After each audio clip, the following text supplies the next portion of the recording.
देखिए, कल हम सोनीपत में थे, आज हम गोहाना में आए हैं।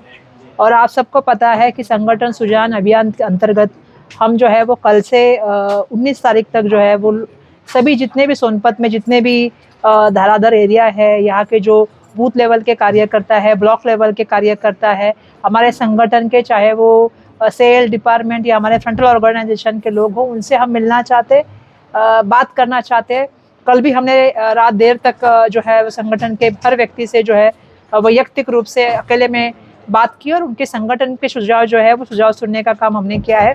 आपको मालूम है कि पूरे हरियाणा में जो है वो अखिल भारतीय कांग्रेस की तरफ से अलग अलग प्रभारियों को नियुक्त किया गया है और उनके माध्यम से जो है हर जिले में ये प्रोग्राम चल रहा है।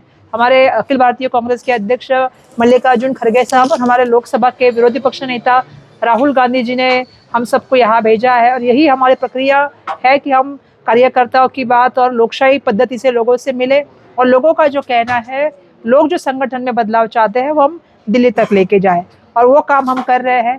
आपने जो सवाल मुझसे पूछा, मुझे नहीं लगता है कि कहीं भी कुछ गुंडागर्दी यहाँ पे हुई है और मैं ये समझती हूँ कि जितना यहाँ पे लोगों ने मेरा स्वागत किया है और जितना लोग मेरे साथ बात कर रहे हैं, लोग संगठन में कैसे हम लोग आगे जाएं, किस तरह से हम पार्टी का सच्चा वफादार होना चाहिए, काम करने वाला होना चाहिए, सबको साथ में लेके चलने वाला होना चाहिए, सम्मान देने वाला होना चाहिए। ये अच्छे अच्छे सुझाव लोगों की तरफ से आ रहे हैं और मुझे नहीं लगता कि ये कोई गलत बात है। हमारी पार्टी बीजेपी की तरह नहीं चलती है। बीजेपी में जैसा मैंने कल भी कहा कि एक ही इंसान बोलता है और एक ही इंसान का लोग सुनते हैं। हमारे यहाँ पे हम लोगों का सुनते हैं और लोगों की सुनी हुई बात को है हम उसको जो है वो क्या कहते हैं, इम्प्लीमेंट करने का काम हम लोग करते हैं। तो मुझे लगता है कि हमने जितने भी लोग आए आज उनकी बात सुनी है, जनरल में सुनी है। अब हम अकेले में बैठेंगे, जो वैयक्तिक उनके मत होंगे वो हमें अकेले में बताएंगे, उसको भी हम नोट डाउन करेंगे। हम ये चाहते हैं, ये संगठन का प्रोसेस है और संगठन के प्रोसेस में जो है वो डिसिप्लिन भी होना चाहिए और संगठन की आवाज़ हर आदमी की सुननी भी चाहिए, तब संगठन मजबूत होता है। क्या कारण रहे कि खुद राहुल गांधी को मैदान में उतरना पड़ा संगठन बनवाने के लिए? नहीं, ये प्रोग्राम पूरे भारत भर में शुरू होने वाला है। ये प्रोग्राम हरियाणा में बिल्कुल शुरू है, लेकिन इसके साथ में गुजरात में भी ये प्रोग्राम ऑलरेडी शुरू हो चुका है, मध्य प्रदेश में भी ये प्रोग्राम चालू है। तो कांग्रेस पार्टी ये चाहती है कि पक्ष संगठन को किस तरह से मजबूत करे, जमीनी स्तर पे हम लोग कैसे मजबूत हो। तो ये एक प्रोग्राम है जो है, ऐसा सिर्फ नहीं कि हरियाणा में, बहुत सारे स्टेट में ये प्रोग्राम अभी शुरू किया गया है। मुख्यमंत्री ने कांग्रेस को लंगड़े घोड़े बताया, क्या कहना है इस पर? किसने बताया? मुख्यमंत्री हरियाणा नैब सिंह सैनी ने। ऐसा है कि वो कांग्रेस पार्टी के बारे में क्या कह रहे हैं, इसका मुझे कोई उनका मैं जवाब देना नहीं चाहती, लेकिन मैं ये कहना चाहती हूँ कि कहीं ना कहीं उनको ये सोचना चाहिए कि देश के प्राइम मिनिस्टर, जब आज देश को सबसे ज़्यादा ज़रूरत है, आज आप देख रहे हैं एक बड़ी घटना अहमदाबाद में हुई, परसों एक घटना जो है वो केदारनाथ में हुई, उसके बाद वापस एक चॉपर गिर गया, 7 लोग उसमें मर गए। हमारे यहाँ पे पूना में आपने देखा होगा एक ब्रिज टूट गया, वहाँ 25 लोग दुर्भाग्यवश अभी से कुछ लोग बेपता है। ये सब चीज़ों का जवाब देना चाहिए। लेकिन हम देख रहे हैं कि देश में जब भी अमेरिका के राष्ट्रपति जी का फ़ोन आता है, नरेंद्र मोदी जी सरेंडर करते हैं। तो मुझे लगता है कि अपनी पार्टी के बारे में बात करनी चाहिए। कांग्रेस पार्टी की बात करने के लिए और कांग्रेस पार्टी काम करने के लिए काफ़ी हद तक मजबूत है। उसके हमले उनको हमारा सर्टिफिकेशन देने की कोई ज़रूरत नहीं, उनको खुद अपना सर्टिफिकेशन करना चाहिए। जो पहले भी मुख्यमंत्री थे वो कैसे थे वो सबको पता है, अभी के भी कैसे वो सबको पता है। तो जनता से सवाल पूछिए, हमसे मत पूछिए। मैडम, सोनीपत जिले की बात करें, जिस तरह से यहाँ एक प्रस्ताव पास किया गया कि भूपेंद्र हुड्डा जो फैसला लेंगे वो सभी को मान्य होगा, तो फिर इस तरह से मीटिंग का क्या फायदा होगा?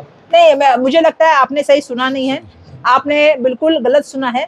एक सुझाव ये भी आया है, एक सुझाव ये भी आया है कि लोगों का भी सुनना चाहिए। तो हर किसी का सुनने का काम हम लोग कर रहे हैं और ऐसा है कि बिल्कुल हम पार्टी के जितने भी हमारे सीनियर मोस्ट लीडर है उनका तो हम यहाँ पे जो है उनके बिल्कुल हम जो है रिस्पेक्ट करते हैं, उनका आदर हम लोग करते हैं, सम्मान हम लोग करते हैं। तो बिल्कुल जो बात रह रहे हैं लोग उसको हम नोट डाउन कर रहे हैं, लेकिन जिनको अकेले में बात करनी है उनसे अकेले में बात करने के लिए हम तैयार है। आपका बहुत बहुत धन्यवाद। विधानसभा जो चुनाव हुए थे, कांग्रेस पार्टी ने हर सीट पर अनेक दावेदार पैदा कर दिए थे और जिसका भारी नुकसान कांग्रेस को विधानसभा चुनाव हुआ। अब जो संगठन का चुनाव चल रहा है, कांग्रेस में भी काफी दावेदार आप लोग पैदा करें तो फिर भारी गुटबाजी देखने को मिलेगी, काफी नुकसान फिर उठाना पड़ेगा। नहीं, मैंने इसका जवाब कल दिया अपने जवाब में। मैंने कहा क्योंकि मैं भी संगठन से आई हूँ, मैं भी इलेक्शन लड़ती हूँ, तो हर आदमी जो झंडा पकड़ता है, हर आदमी जो आंदोलन करता है, हर आदमी जो केस लेता है पार्टी के लिए, वो तो चाहेगा वो टिकट मिले, उसमें गलत क्या है? हर आदमी को हक है पार्टी के लिए टिकट मांगने का। और मैं ये समझती हूँ कि कांग्रेस पार्टी का दिल इतना बड़ा है कि हर आदमी को, हमारे यहाँ पे जैसे मैंने कहा कि डर का माहौल नहीं है, हमारे यहाँ पे हुकुमशाही नहीं चलती, हमारे यहाँ पे लोकशाही चलती है। तो हर आदमी को हक टिकट मांगने का, हर आदमी को संगठन का पद मांगने का अधिकार है। इसका मतलब आप समझ सकते हो कि कांग्रेस में डर नहीं है।